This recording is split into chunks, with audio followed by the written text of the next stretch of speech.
Hello student, welcome to my channel Satyug maths. आज हम exercise 8.1 का क्वेश्चन नंबर 3 सॉल्व करेंगे। तो देखिए, दिया हुआ है कि साइन ए बराबर 3/4, तो कॉस ए और टेन ए का मान ज्ञात करें। तो देखिए बच्चों, साइन ए बराबर 3/4, तो साइन थीटा होता है लंब बटा कर्ण, तो P बाई क्या कर दिए H। तो लंब बाई कर्ण यानी कि लंब हो गया 3, कर्ण हो गया 4। ऐसा सवाल आपको इंट्रोडक्शन में एग्जाम्पल में मैंने बताया था। तो लंब 3 कर्ण 4, तो हमको क्या चाहिए आधार, क्योंकि त्रिकोणमितीय निष्पातियों के मान ज्ञात करने के लिए तीनों भुजा का मान मालूम होना चाहिए। तो हम निकालेंगे B यानी आधार, क्योंकि लंब है और ये कर्ण है। तो B बराबर क्या होता है H square minus P square, यानी कर्ण स्क्वायर माइनस लंब स्क्वायर। तो H आपका 4 है तो 4 का स्क्वायर कर दीजिए, और P आपका 3 है तो 3 का स्क्वायर कर दीजिए। अब आपका 4 का स्क्वायर तो 4 गुने 4 यानी 4 चौका 16, 3 का स्क्वायर तो 3 गुने 3 तितरी का 9, और 16 में से 9 गया तो क्या हो जाएगा 7। अब बच्चों देखो, 7 का वर्गमूल नहीं निकलेगा, पॉइंट में आएगा, तो कोई फ़ायदा नहीं है, इसलिए √7 में ही छोड़ दीजिए इसको। ठीक है, हाँ, जिसका पूर्ण वर्ग हो उसका वर्गमूल निकाल दीजिए, जैसे 1 है, 9 है, 16 है, तो उसका निकाल सकते हैं, लेकिन इसको रूट में ही रहने दीजिए। अब आपको देखिए कॉस ए और टेन ए का मान निकालना है। तो कॉस ए बराबर होता है आधार बटा कर्ण, यानी B/H। उस ट्रिक से आप पकड़ सकते हैं। तो B हमारा अभी आया √7, और H हमारा है जो कर्ण, ये है 4। फिर टेन ए का मान निकालना है। तो टेन ए बराबर हो गया मेरा लंब बटा आधार, यानी P बटा में B। तो P का मान मेरा है 3, और B यानी आधार का मान है √7, तो √7 लिख दिए। बहुत इजीली ये सब सॉल्व हो जाते हैं। आप ट्रिक का ज़रूर उपयोग करेंगे। ठीक है, देखिए बच्चों, क्वेश्चन नंबर 4 है कि 15 कॉट ए बराबर 8 हो तो साइन ए और सेक ए का मान ज्ञात करें। ठीक है, तो जस्ट ऐसा ही सवाल है। 15 कॉट ए बराबर 8 दिया है, तो आप कहिएगा कि यहाँ बटा में कहाँ है। तो देखिए, यहाँ पर इंटू में 15 है, तो इंटू में है तो बराबर किधर जाएगा, तो भागा में जाएगा। तो या कॉट ए बराबर 8/15।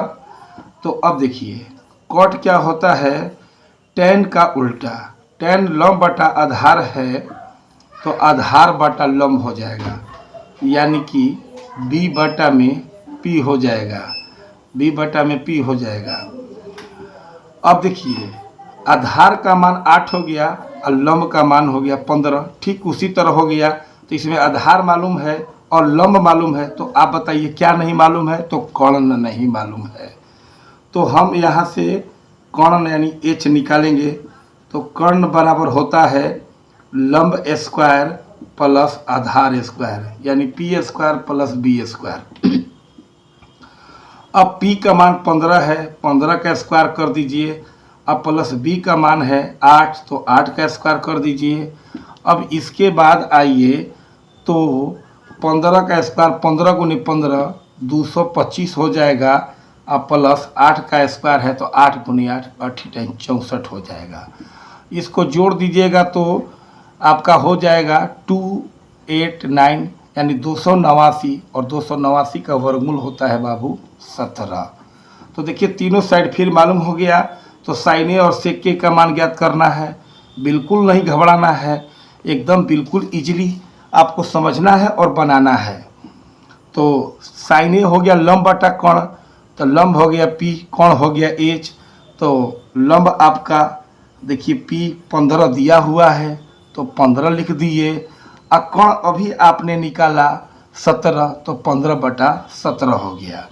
उसके बाद सेक ए की बात करो तो अगर कॉस याद है कि आधार बटा कर्ण होता है तो कॉस का उल्टा सेक होता है, तो कर्ण बटा आधार हो जाएगा यानी h बटा में b हो जाएगा।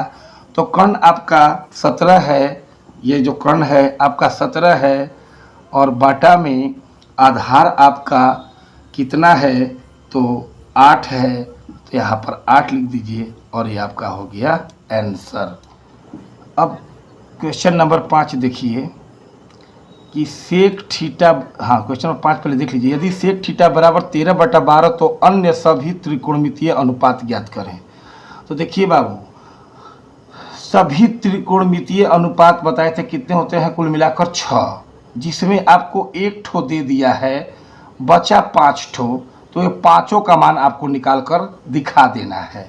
ठीक, सब इसी तरह के हैं और मैं एग्जाम्पल में भी बताया हूँ ऐसे सवाल को। तो देखिए यहाँ पे क्या करेंगे कि पहले तो सेक थीटा बराबर 13/12 दिया है तो लिख लिए हम, और सेक थीटा किसका उल्टा होता है, कॉस का।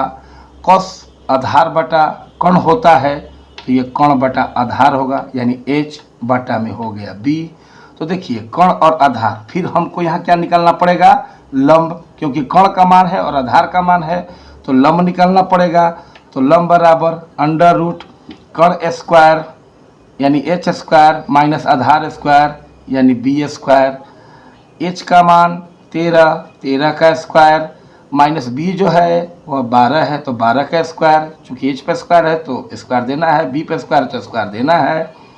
उसके बाद 13 का स्क्वायर 13 गुने 13 169, अब 12 का स्क्वायर 12 गुने 12 144, और इसको घटाइएगा 169 में से 144 तो आपको हो जाएगा 25, और 25 का वर्गमूल हो गया 5। तो देखिए बच्चों, हमने बताया था कि कभी भी त्रिकोणमितीय निष्पातियों के मान निकालने के लिए तीनों साइड का होना जरूरी है। तो देखिए यहाँ लंब निकल गया, आधार है ही और कर्ण है ही, ठीक है। अब यहाँ सेक का मान दिया है और कुल 6 त्रिकोणमितीय निष्पातियाँ होते हैं तो बचे 5, एक तो दे दिया है, तो जो 5 बचे हैं उसको हम निकाल लेते हैं, यानी कि साइन थीटा बराबर क्या होता है, लंब बटा कर्ण यानी p/h, और p का मान आपका ऑलरेडी क्या है 5 और h का मान आपका है क्या चीज़ 13, ठीक है। कॉस थीटा आपका होता है आधार बटा कर्ण b/h, b का मान है आपका 12 और h का मान है 13। देखिए कॉस का उल्टा सेक, सेक का उल्टा कॉस, 13/12 तो 12/13 हो गया। और tan थीटा होता है लंब बटा आधार यानी p/b, तो p का मान देखिए क्या है 5 और b का मान है आपका 12, तो 12 हो गया, तीनों निकल गया। अब बच गया 2, कौन, तो कॉसेक और कॉट। सेक तो दिया ही है तो कॉसेक साइन का उल्टा होता है, तो कॉसेक थीटा बराबर अगर p/h है तो h/p यानी 13/5, 13 क्या हो गया 5, और tan किसका उल्टा होता है कॉट का यानी tan का उल्टा कॉट, तो कॉट थीटा बराबर हो गया tan 5/12 है तो 12/5, ठीक है। ये आपका आंसर कंप्लीट हो गया।